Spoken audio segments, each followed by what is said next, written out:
Hello guys, চলে এসেছি আজকে নতুন একটা ভিডিও নিয়ে। আজকে বানাতে চলেছি আমি আমার স্টাইলের চিলি চিকেন। অনেকে অনেক পদ্ধতিতেই চিলি চিকেন তোমরা নিশ্চয়ই বানিয়েছো বাড়িতে। তো আমি কিভাবে চিলি চিকেনটা বানাই, তো তার জন্য আজকে পুরো ভিডিওটা দেখতে হবে। তো ভালো লাগলে চ্যানেলটাকে like, comment, share and subscribe করে দিও। তো প্রথমে এখানে দেখতেই পাচ্ছ তেল গরম করতে অলরেডি বসিয়ে দিয়েছি। আর এখানে চিকেনগুলোকে ভেজে রেখেছে মা অলরেডি।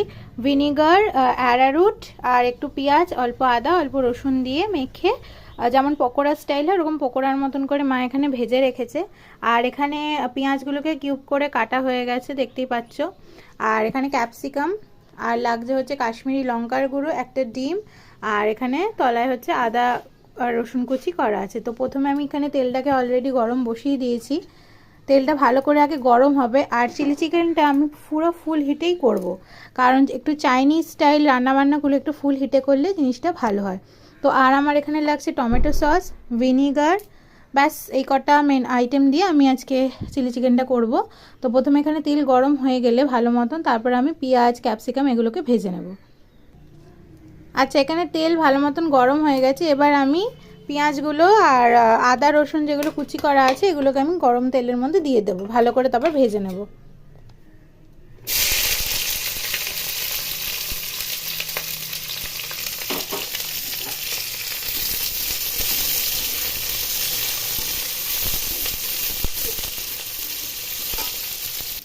তো এখানে পেঁয়াজগুলো দেওয়ার পর এবার আমি ডাইস করে কেটে রাখা ক্যাপসিকামগুলোকে এর মধ্যে একসাথে ভেজে নেব।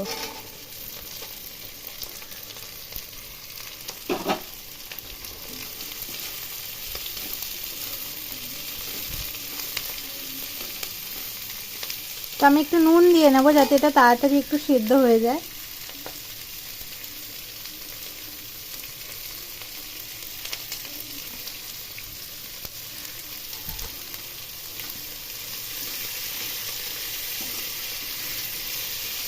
এটা ভালো করে ভাজার পর আমি ফিরে আসছি তারপর।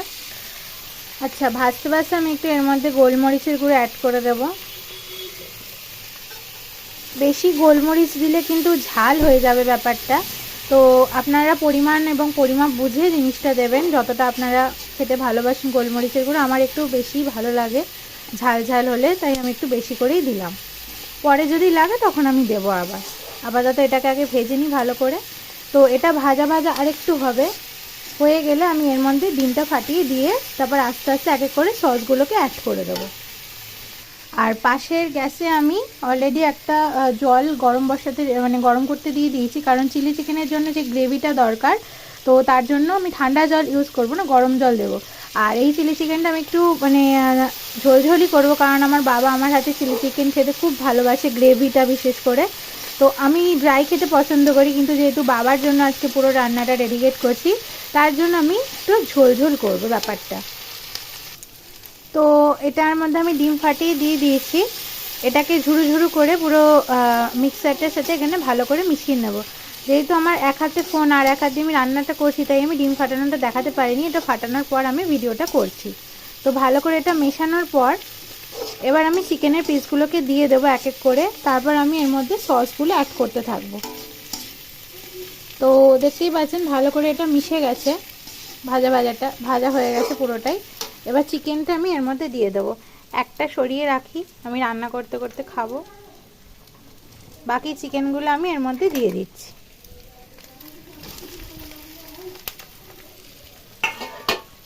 চিকেনটা দেওয়া হয়ে গেছে। এবার আস্তে আস্তে আমি এক এক করে সস অ্যাড করতে থাকবো। ফার্স্টে দিচ্ছি আমি ভিনিগার,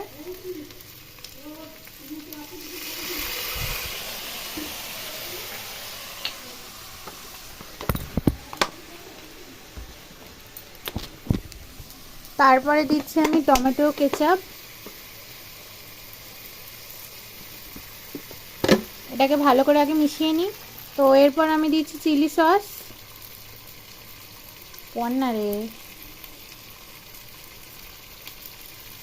আবার একটু ভালো করে মিশিয়ে নিই।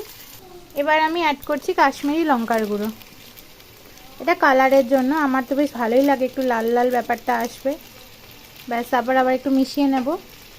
তো আপনারা চাইলে এটা ড্রাই চিকেন হিসেবেও খেতে পারেন।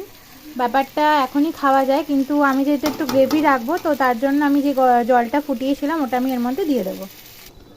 তো আমি জলটা অ্যাড করে দিয়েছি, এটা একটু ভালো করে ফুটবে, ফোটার পরই রেডি হয়ে যাবে আমাদের চিলি চিকেন। এই রান্নাটা পুরোটাই বাবার জন্য ডেডিকেট করলাম। তো বাবা, তুমি আমার ভিডিওটা দেখবে, তো দেখে আমাকে কমেন্ট করবে যে রান্নাটা কেমন হয়েছে, তুমি টেস্ট করে আমাকে বলবে, ঠিক আছে?